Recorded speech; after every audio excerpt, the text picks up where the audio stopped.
I think somehow along the way, people have lost the idea that they're at the service of people. You can talk all you want about, the role of architecture, the role of planning.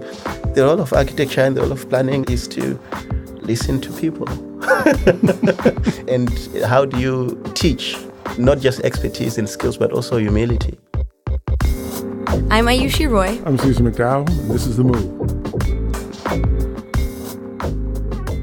So, a lot of times when we're thinking about these issues of community engagement and involving people, we're focused a lot on, what's happening here in the United States. Right. But there are folks, in other parts of the world who have been doing this just as long, if not longer than we have, and have a lot for us to learn from. Yep. So I met this guy, Tau, a few months ago, and he's from South Africa. Spends a lot of time looking at kind of South-South relationships. Publisher of this thing called CityScapes, which is really setting up this dialogue, this kind of South-South dialogue between planners and designers, kind of people of color who are having their own conversations about these issues. And so I've been fortunate because Tau and I have been, since we've met, we've been meeting about every week. Mm-hmm. Oh, yeah. I remember looking at a couple issues of Cityscape that I took off your bookshelf. Really? Yeah. And they were amazing. I mean, they're these beautiful, really thick, actually, bound booklets. And I remember finding so many incredible interviews and conversations between designers in different places across the South. And I remember just thinking, this isn't a conversation that I get to read very much on campus when I'm in a classroom. Yeah, and I think one of the things that's it really pulls out really well is that it shows that these designers, that are having these conversations, which are not just about design, but they're also about politics, have a really different way of looking at design. Right. And thinking about its importance in the built environment. Right. And I think actually giving even breath to the people in a city in a very different way, because the city is an organism. And I loved the way that the magazine called that out. Yeah. And here's Tau. My interest is, I think especially the professionals, they're forgotten that cities are not buildings, it's people, So I'm sort of very interested from my perch, which has been in Cape Town the last 12, 13 years as part of the African Center for Cities. We're very interested in sort of this idea of how do you talk about people before you talk about buildings. So that's sort of been a lot of the drive of the work we've been doing. It's been very much around how do you put to the center the voice of people that otherwise are voiceless? And how do you get them to actually talk about the city they want? Because in most cases, it's now become something that professionals feel like they're only ones competent to talk about. It's really fascinating. I kind of wonder how we even got there. I guess there's a whole history of how we got there. I mean, it's part of colonialism, a whole series of other things that got us there. I don't know why I asked that question. It's a lot of isms, A lot of isms got us there. But for me, it's just fascinating, how these same kinds of professionalization of fields continually lead us to kind of leaving lots of people out of conversations that are really essential for them to be in. And knowing nothing, and I do mean zero, nothing about the professional landscape, in Cape Town or other places. What's the general dialogue? What's the practice like? South Africa is interesting because it's 25 years later, still recovering from this history. And there's been very little change in terms of who are the professionals. So typically, the room I sit in Cambridge, if I'm in any official capacity, meeting, whatever, is not different from the room I sit in as a black person in Cape Town. So the distance that was there as part of the system, the apartheid system, still exists because the people that are actually doing the work, the policy space is very integrated, but the professional space is not. So you do have this really interesting gap between the people that have got, in quotes, the skill to tackle some of the problems that the country has. If the infrastructure, housing, South Africa's got a big housing problem, et cetera, et cetera. So even if you go into a university, I'm primarily based at the University of Cape Town, or at least I have been, the larger number of experts is going to be white. And this is 10% of the population essentially has the larger say and role in defining a lot of these things and actually defining their approaches on what needs to be done. But it's people with the skill. So you cannot fault people for having a skill that can be useful. The question is then, how do you, as the system transforms, hopefully as we all hope it transforms, how do you create different ways of having the conversation and not just leave it to the experts, because the experts led us there. Apartheid was a spatial project. It was a project around how do you divide and use space to divide people.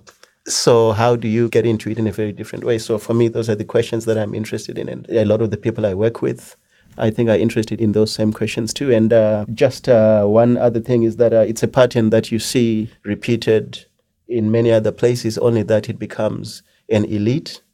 Mm-hmm. There's an educated elite versus like the rest who do not have an education. So then where you can talk about it in racial terms in South Africa, because it's got such a unique history that you cannot ignore that. In most other places, it then just becomes a question of you have an elite that is disconnected to the masses. So it's an interesting place we're in. And do you find that we can look at both of them, both in those countries where it's the issue of the elite, or in South Africa where it's the issue around race? Mm. Are you finding that these professionals are recognizing there's an issue and want to do something but don't know how? Or are they just blind to it mostly? And then my third question in this is, what's happening with the younger Black professionals who are moving in? And what's happening with them? I mean, what's their work like being in that space? Oh, but I've got to say, for me, one of the most exciting things that I've noticed more and more about, I've spent a good bit of time across Latin America, across South Asia, across South Africa, and stuff like that, is that there's a young generation of people. The race doesn't matter. They are very, very interested in these social justice issues.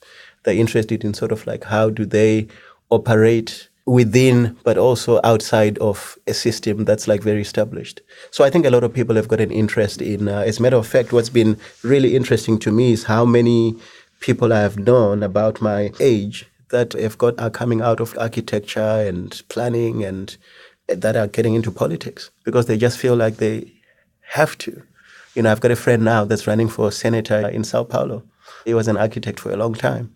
And, you know, it just feels like if stuff's going to change, there needs to be a lot more people like him that are part of the formal system. And this guy has been, I think he's one of 500 people that he has been very involved in organizing young people between the ages of 30 and 40 to run for elections in Brazil this coming election. And unfortunately, you don't necessarily have the same kind of number of young people going into the political space directly in South Africa. But you do have a lot of people that are taking very political stands, that are working NGOs, that are spending a lot of their time outside of their professional work, trying to work with communities. So I think there's a massive interest. And with the interest is the problem that a lot of people don't even know how to go about it. So they go into the work without any kind of solid approach. So it's learning as you do it. Mm. And the question is, how do you get into it without acting as if no one else has done it before, you know? That's a lot of the target of our conversation to begin with. And that resonates with a lot of the conversations that I know Cesar and I have had even in the start of this podcast is how do you define a space that's never been defined before? And I think that's, in my mind, a big part of the power of social justice to begin with, right? Is all these people organizing for a reality that we've never really seen and that we still kind of like the science fiction fantasy believe in wholeheartedly enough to dedicate our time both maybe outside of our careers or in our professional lives too.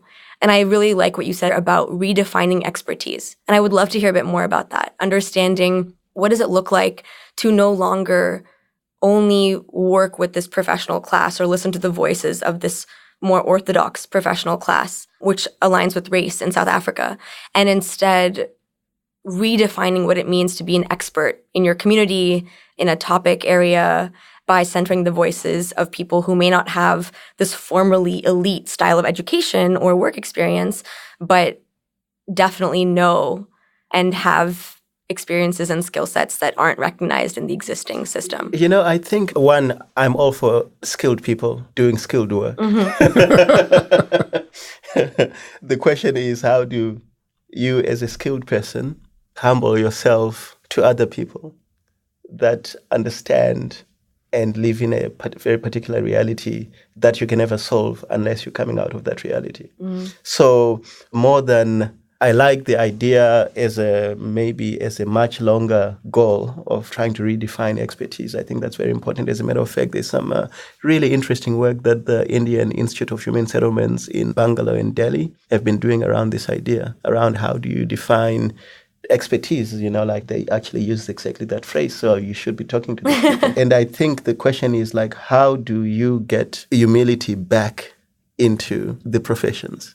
I think somehow along the way, people have lost the idea that they're at the service of people. And for me, those are the things that interest me, that you can talk all you want about, the role of architecture, the role of planning. The role of architecture and the role of planning, I have this constant running conversation with a bunch of people, is to listen to people. And how do you teach not just expertise and skills, but also humility? For me, that would be a really, really great start. Because at the moment, I think, you get a piece of paper which enables you to do a whole bunch of things. And then I think we've got this culture where people then take that as essentially affirmation that they know more than the people they are meant to serve, except if those people are clients that pay money. You know what I mean? So Right. we having a straight up conversation here. Yeah. So that's how I feel about it. And that's for me is, if I have a mission in life, it's sort of like working against that. And all the work we do and I do with a whole bunch of other people is sort of like primed around that idea of how do you change those attitudes. A servocracy. Yeah. Instead of like a Servocracy. meritocracy, there a you go. servocracy. Like, Yeah. what if, I'm just thinking, right? Like, what if in this hypothetical, fantastical world, the people that served the best with the greatest humility, with the greatest respect for who they were serving, were at the top of this totem pole? And that's what elite meant. But humility doesn't make you a superstar. Absolutely. Right, So right. make you a Not a superstar. self-serving humility. And people want to be superstars. They want to be superstars. So it's a much deeper cultural Right. set of issues then.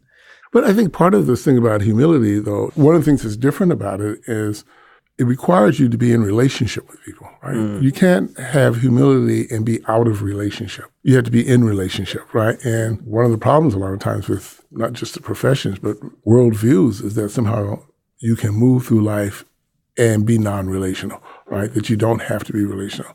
I was just reading this book the other day that someone gave me.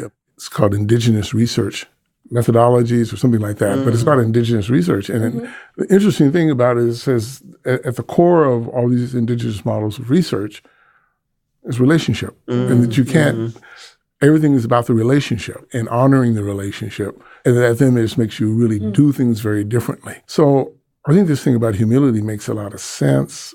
I think it's really true. And I also believe that, as I said, but it requires us to want to do the work of relationships. And then I think we're pretty bad at it. Yeah, yeah. That takes more time. No one pays you money to make relationships. Yeah. It's an extra. It's an add-on. Well, and our thing is networks instead of relationships. Yeah. But also networks are very extractive. Yeah, very extractive. The idea of networks is like, what's this person going to do for me? Yeah. So even the language, I think, is problematic. Yeah. Because I don't know how we all ended up like speaking like management consultants, networks, and all this sort of like Asset language. building. You know what I mean? building, Capacity like, building. What is that? What is this other thing? Case studies. This Right. is all stuff that's coming from some bullshit business schools. Yeah. And somehow we've adopted it. Right. My favorite is when they talk about relationships as social capital. There you go. I'm like, really? You had to even take something as beautiful as a relationship Yeah. between two Yeah. people and add a financial jargon to that? Yeah. Like, And turn it into a commodity. Right. Also. Yeah, it's a commodity. Yeah.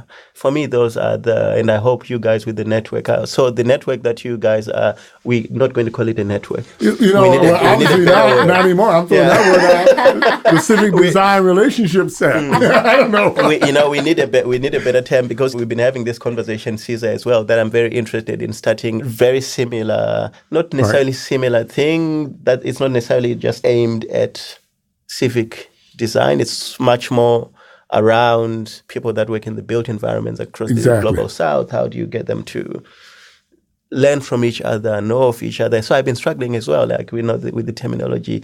It was network, and then it was like, no, and then it was community, and then it was like there's just something dirty now about that word for me too. So I'm struggling with like, what is the language that is very genuine and authentic, but that's also not too pretentious or promising the earth. So I guess we're going to go through this process together. And well, we kind of, it's interesting because we struggled with this a lot when we were, first thinking about this whole effort to build this peer learning site and this podcast series around it. And we finally just to change the name to both of them. We call it now The Move. That's... What's the move? Yeah. Because people, that's what it is. Keep it a question. We're moving something in the world, and it's kind of like, okay. I was talking to somebody, Emmanuel Admasu. He's the Global Fellow at RISD at the moment, I think. And he said the most beautiful thing, which I am confessing on tape that I will use as if I thought of it myself. He spoke about how in the design process that he's been doing with both in his teaching but also in his practice, he said, we're trying to come up with an architecture that operates in incomplete sentences, which I thought was beautiful. And I think applies to a lot of the stuff we're talking here, that the questions, as you're saying, it's better to work with questions and not with answers. Now my mind's gone in 1,000 different directions. Operating in incomplete sentences. That's going to stick with me. Yeah, for sure. So you've been here in beautiful Cambridge. It's been very cold this year, colder than we normally have. Yeah, it had to be the longer than it has. The year I'm here is the year that it gets colder. And you've been in these two institutions that are kind of like known around the world in the architecture and design spaces of both of those places. What are you seeing about us? Oh, God. I take the fifth. Is it the fifth?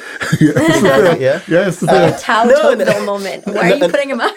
Oh, man. It's been interesting. One, I have to say, one thing about the U.S. that I've always loved is that people are interested in getting things done in a way that is very different from most other places. There's a capacity to get things done. There's a ton of smart people, actually tons and tons between Harvard and MIT. And I've just enjoyed being in that soup, being completely immersed in sort of like that world. I'm in a university situation as half my body sits in a university. In my general life, I work a lot with academics. I mean, this place is exceptional. Just in the sense that to have like a place that is such a magnet globally for people that are trying to think about, let's be generous and say how to make the world better. Is incredible. But at the same time, I have been disturbed by certain things that I didn't know about the US without, I've been in the US many times over many years, like for a 2-month period, 3-month period, but, I've not been completely just been here. So it's been really interesting, like how people talk about certain things. And in a class here at MIT that I was like taking part in last semester, and we're talking about the prison system. So that for me has been the biggest shock of my life, how people have weaponized justice and how almost like a failure to talk about it outside of the profit and loss equation, and how even the most progressive people at the end have said to me, but Tau, this is America. What you don't understand is that business just works so much better in these kinds of things, and it can't be left to the government. It's like, whoa, that's crazy. So those things have been interesting to me, like how you guys have created a system here that just is so convinced that everything is solved with money and with business. It's crazy. But at the same time, it's been amazing. So having said that, I don't want to insult my hosts, and this is not meant as an insult. It's just like, for me, it's been the most interesting observation. Well, we don't take it as an insult, as a keen observation, because, that's our duality in this country. If we see good things about it, that it's really powerful about it, and things that are really bad and horrible about it. I remember we did this campaign, we do all these kind of question campaigns, and in one of them, we got this long thing back from this brother who's in Chicago, and he says, his question was, why is it that I love the country that treats me so bad? It's kind of like, there it is, right? It's like, I love this place and it just treats me so bad, There's that 50 Cent like a lyric, I love you like a fed kid love cake. Yeah, exactly. It's bad for you. It's bad for you, but I love you. Right, exactly. But you guys as Americans, what are the biggest issues that you guys have? Obviously, I'm turning the table now. Part of this civic design project and work that you're doing is meant to address a set of things that you guys, what are those things for you? What are the main concerns? The concern you mentioned about efficiency, but at what cost, is definitely front of mind for me. Yeah. And one of the values that I know I bring in wanting to do this work of civic design or civic redesign is exactly that, actually. It's infusing a set of values-based or ethics-based understanding to the work of design, or the work of what's now being called like human-centered design or design thinking, and taking that approach. The one thing that I really struggle with, design thinking. Design thinking. But please carry on. No, I struggle with it as well. And I use that in double sets of quotes, because I think what this body of work or style of operating, such as design thinking, the way it's been coined, the way it's been redone, and the way it's been really commodified by a variety of different industries and organizations is so deeply harmful. And yet it just runs free without any critique or questioning. And I think that's what I personally am trying to do here, is add a question mark to the way in which we even use that kind of framing or that kind of philosophy in approaching work. Because that work is currently, I believe, so immoral. And it feels a little inappropriate. So, but in a country like the US, which has got this like crazy diversity, right?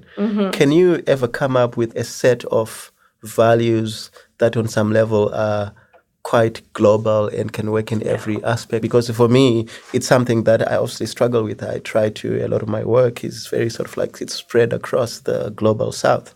And this idea constantly, it's like, but what is the sort of values you're working with? And do they really translate across time and in the spaces? And if you claim they are you then not defeating the fact that you're claiming to respect the local?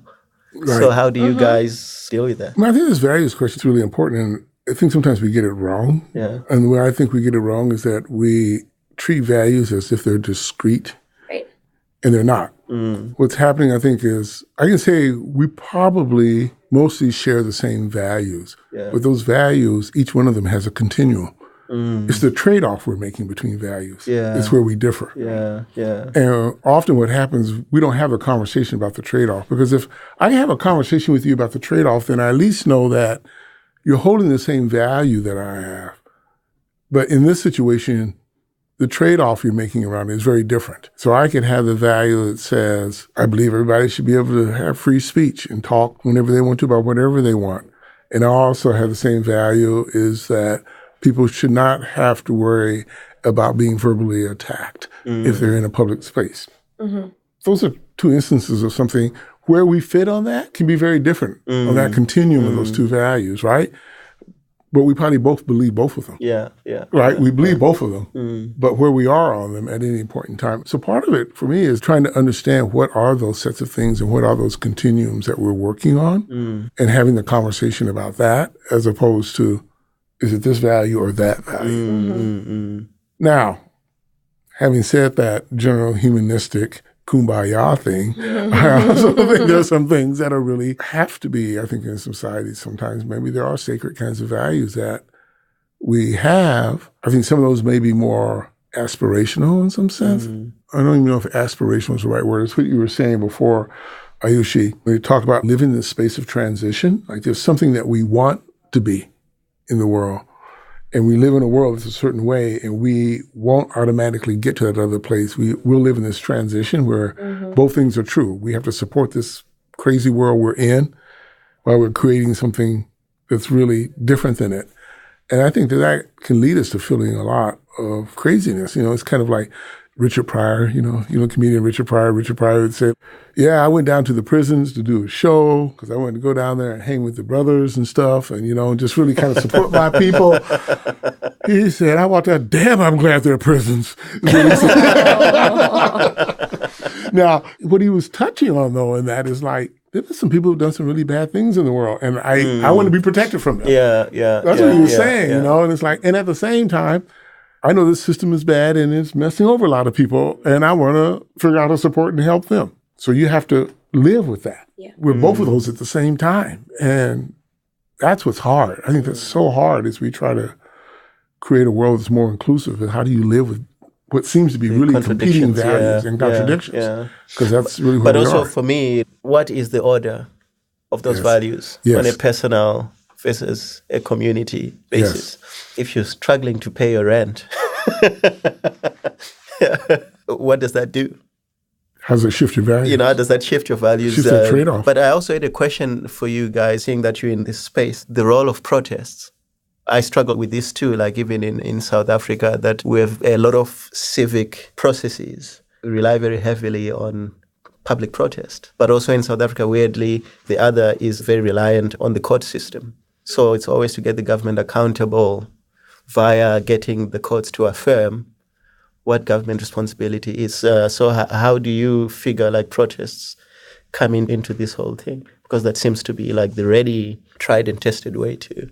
In a democracy and a society, people should be free to protest, right? I think it's a way that people individually and collectively can make demands on the system. It is a form of speech, right? I really do believe in free speech and that folks should be able to take to the streets. And sometimes when the government is way out of line, the only way you can get it to do something different is for the masses of people to not participate anymore. And protests and getting to the streets is a form of that. But I also think that a lot of times that happens because even in the midst of good intentions, our institutions actually don't know how to engage with people in a way that's authentic and lets them have a voice right through the day-to-day. And I think if we did more of that, we'd have less of stuff happening in the streets. Or I think we'd have a different kind of thing happening in the streets. Maybe that's what I want to say. I don't want to say it's more or less of anything. But, like right now, we're in this really interesting place where everyone's in the streets about everything. And so the space of protest is like so crowded. What does it mean anymore? Right? We have in this country, I think, a really poor record of solidarity because you were talking before about, those values, what's the order they come in? Well, people can be a little bit aligned politically, but they fight here. They fight in the order of what should be important, what should be included. But getting back to this broader issue, I believe that, and this is why we're really interested in this work, is there are opportunities to open up public space in a very different way, and public conversation in a different way. And if we don't do it, I think we're going to find more in the streets. And I think the reactions from the institutions are going to become more harsh. Right? The mechanisms that we have in place now, the ways public conversations are going now, do not lead to a good outcome. That's kind of the way I look at it. You know? And particularly in our society where you have two things going on. You have the use of money as a vehicle to control agendas, and you have the use of media as a vehicle to control messaging. And that gets used by all kinds of groups in all kinds of different ways, and some have really powerful tools for it and some less so. That we have this really fractured nature of ourselves, and that we have to figure out some mechanism to actually do something different. And I think we have these institutions that, even though I think it's fragile, there is a connection that they have some responsibility to the public. Because of that, I see them as institutions of opportunity for actually building and strengthening kind of public voice and democracy that we have to take advantage of, and really change them and really go after those spaces to make them something different. Because I think the alternative is not good. I think the alternative is just more of what we see happening now, which is there are causes of the day. The system is still shutting people out. And how do you become productive? Because I was thinking actually this morning, this is one of the stories that's been up is Starbucks guys. These two guys that get arrested and led out of Starbucks because they are like, it's... Because they're sitting. They're sitting there. And then 2 days later or a day later, the CEO of Starbucks comes up, says, this is not our policy. This is like a situation that escalated very badly. Apologies. He says he wants to meet with these guys. So very, very impressive as far as I'm concerned in terms of like the response. And I don't even drink coffee, so I'm not talking up Starbucks for any other reason. And then I was fascinated, like yesterday I was looking at some, like online and whatever, there are all these protests at Starbucks all over. And one of them was this black lady, maybe late mid-40s, holding up an A4, A5, that's letter to you guys in your modern system. That's written, legalize black. I was like, that's got nothing to do with Starbucks. She's clearly got a whole other set of issues here that she needs heard. And she is sort of like, just sort of like swept into this. So how do you become productive? And how do you become strategic? For me, is a question. And if you're talking about civic design and engagement, et cetera, question that I always find interesting is, can you get a civic system in place that does not have the forms of traditional leadership that we're used to, that do not have people strategizing, saying this is the agendas, So it's something that's flat. And is it productive? Okay, so a couple of ways to answer this one. One is I think we need to figure out some new systems, but I'm always careful when we throw hierarchy out the window. And here's why. If you live your life relationally, right, in the context of community and stuff, there are natural hierarchies that emerge, right? And there are things that, like in some societies and cultures, you can start to see, like how one learns to respect elders because you say, there's something here that someone's gone through that I need to pay attention to. It is a hierarchy. So I think the problem is not to say, like, everything has to be the flat and everything has to be the same. I actually think that buys into a Western concept that is actually not sustainable. But I think it's more about the undue authority in some systems of hierarchy where certain people have so much power out of balance and out of proportion that make the hierarchy always lead you to injustice. So I don't know if it's all about, like, everything's got to be the same, everyone's got to be the same. I think that's not quite right. Yeah. I think there's something else that needs to be in place that makes it much more balanced. And whatever that is, it's probably never static, right? So it doesn't get entrenched. Yeah. You know, it's dynamic in some ways, but it happens. And I think the only way you can do that is going back to what we talked about before, is about creating these systems and these means for people to be in relationship, because that starts to change things. Yeah, because I think the question of, in these new civic redesign processes that you guys are, what is leadership? I think is a very key one. And I'm still to hear a good, competent, clear answer. Good effort, Caesar. I think I've just been dissed on my own show. Whoa.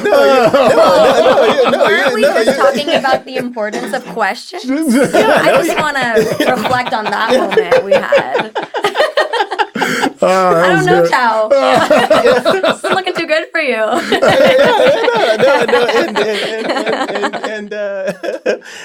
I concede.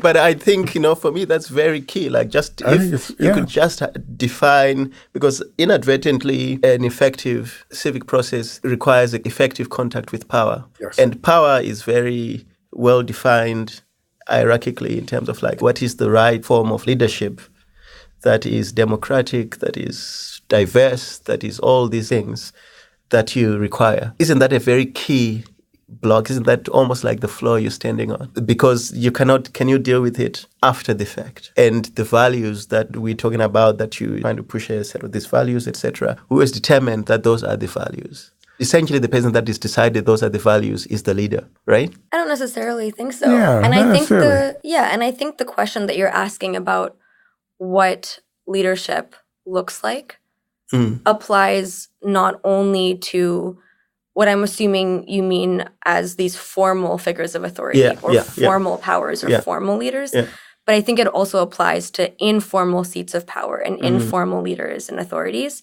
which brings us back then to the question of solidarity and organizing and balancing those two.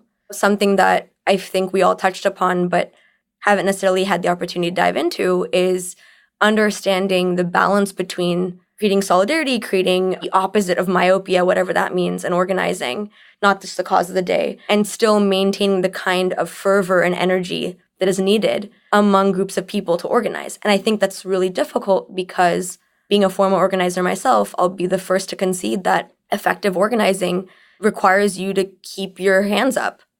Like a boxer, it requires you to have an oppositional perspective on the world and to constantly have this fighter mindset. And I think that very fighter mindset can then lead to not solidarity. It can lead to hierarchies that do give undue authority within movements and then lead to the breaking of movements or the redefining of movements that maybe aren't the healthiest in the long term. And those considerations of leadership, I think, added to the question that you're asking. So not just leadership in the formal ways, but also leadership at the civil or civic, or I don't want to use the word community, but the mass in the people's seat. It's an interesting thing for me because some of the more vocal social movements in South Africa, in Cape Town in particular, they're very personality driven.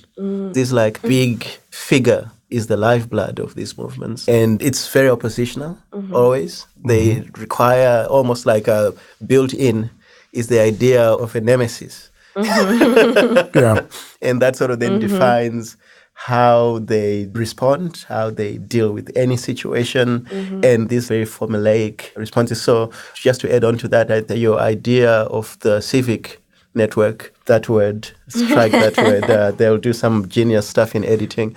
The intent, I think it can travel very, very far. Because I think there's a set of questions in there that apply very, very easily. So tangentially, this is what I've actually been wanting to come to. So my question about how do these values travel is something that would be very, very interesting too. And it's a conversation I would love to keep having with you guys. That'd be great. I think what I want to say as we get toward wrapping up is that leadership question you asked, for me, that's part of, I think, why we're doing this, is we think there's a new line of leadership emerging. And how can that new line of leadership equip itself to actually create better processes and opportunities for voice in democracy? Because if they don't do it, I think that's where we have to strike, right? I think there's that group, it's like your friend you're talking about who's running, after architecture. What would enable him to have a set of ideas or tools or ways or imaginations that then allow him to say, we can do something different here about how we're bringing the public into this conversation. And I think we need that not only in government, I think we need it in lots of our industries and practices, because my view is that any profession in any institution who as part of their work has to touch the public then has a responsibility to build the capacity of the public for democracy. They have that responsibility. And part of what we're doing and part of what we want to put out there is that you have that responsibility. Come be part of this to figure out how you might be able to act on that responsibility in a responsible way. Don't not pay attention to it. First, recognize you have it. Then look at the issue that's out there, which is you have this complex public. And 3, involve with others in some thinking about some steps you can do to start stepping into that space. And I think that's where we are. This came into my head now. I've got a friend, American actually, but she's based in Congo. And she started this fascinating project. The idea is, how do you get more women in government? So she started this whole project that's essentially trying to find young civic leaders that have been at community level doing all these different things. And how do you get them to build the confidence, one, and give them the capacity to actually run for public office? I think they are running about 6 people now. They just launched it, and they're wanting to expand this across East Africa.